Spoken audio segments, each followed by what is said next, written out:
The instinct is to rest until it stops hurting and then go back to what you were doing. For a tendon, that is the one thing the evidence is clearest about being wrong. The simpler way to hold it: rest isn't the plan, load is. Not the absence of load. The right amount of it, monitored against a pain rule you chose, progressed on criteria instead of dates. This file is the record-keeping tool where that gets written down. You took 6 weeks off. You came back. And it came back, same month, the following year. You came back with no record of what the last flare followed. So, meet the sample file that ships inside. Priya Raghunathan is shipped sample data, not a customer. A distance runner, right Achilles, onset the 14th of February. 131 days logged, 111 of them carrying load. The dashboard opens on the number worth reading first. 89% of the last 28 days settled by the next morning, 65% across all 131. Chapter 1. Pain during a session tells you how hard it was. Pain the next morning tells you whether the tissue accepted it. Only one is a load tolerance signal. Every row carries both. Of the days logged here, 85 settled by morning and 46 did not. Watch March. 3 sessions in a row that do not settle. And from the third, the file stops describing and starts repeating. Stop progressing. Go back a step. Take this tab to your clinician. The longest run, 16 mornings in February. And here is the half almost every builder drops. The source says pain after a session may reach your monitoring number, must have subsided by the following morning, back to your baseline, not to 0, and must not increase from week to week. Both clauses travel together. Priya's baseline is 2 out of 10, and 6 of her weeks show average morning pain rising. Risk scores omitted on this tab, none. Clearances, none.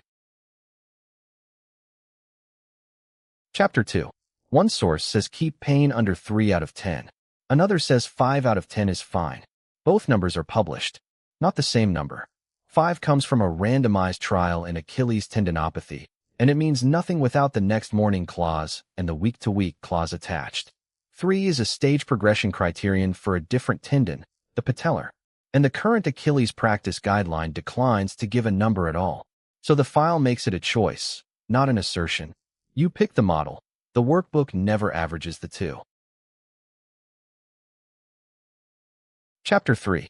Session RP times minutes, added up.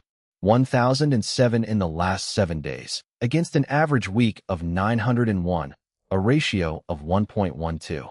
The band drawn around it, 0.8 to 1.3, is one you set yourself.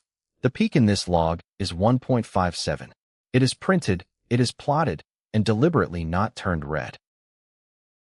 The claim in circulation, 0.8 to 1.3, is a sweet spot, and above 1.5 sits a danger zone, carrying 2 to 4 times the injury risk. A real citation from 2016. What most tools never print is what came next. 3 independent papers found the ratio is statistically invalid, mathematically coupled to its own denominator. And the only randomized test of it came back null, a difference of 1.8 percentage points. P equals 0.55. Most tools sell this ratio as settled science. This one prints the refutation underneath and emits no risk score. Chapter 4. Progression runs on criteria, never the calendar. 10 of them. Pain during ordinary walking, pain during 20 hops, heel raise repetitions, symmetry, and whether your clinician has been through the results with you. 5 are met, 5 are not yet met. Each names its own test. 5 carry the body and date they came from. The rest ship blank, as yours or your clinician's to set. There is no single validated published criteria set with agreed numbers. 5 of 10 is a description. Ready to run verdicts issued by this tab, 0. Chapter 5. 3 setbacks on file. Log the date, and the tab rebuilds the 7 days of load before it and the 3 mornings before it. The one on the 25th of April followed a week that rose 82%, from 1,075 to 1,960, while morning pain failed to settle twice in the 3 days before. 2 of the 3 fit that pattern. The third did not, and the file says so. No load jump. No repeated morning failure. Worth asking what else changed. It does not establish cause. A pattern in one person's data is a conversation starter, not a finding. 4,182 formulas across 15 connected tabs, recalculated clean before filming. Every derived figure recomputed independently. 779 out of 779 checks passed. Every screen here is that real file. Now the part that matters. This is a record-keeping tool. It is not medical advice. It never issues clearance, and it never names a diagnosis. The diagnosis field records what your clinician told you, and the decision to return belongs to the clinician who examined you. And some things belong in front of a person, not a spreadsheet. Pain at night or at rest. Pinpoint tenderness on a bone rather than diffuse soreness. Pain that has moved from running to walking. Stop and get seen. 2 numbers a night. What it felt like during and what it felt like the next morning. What comes back is the pattern.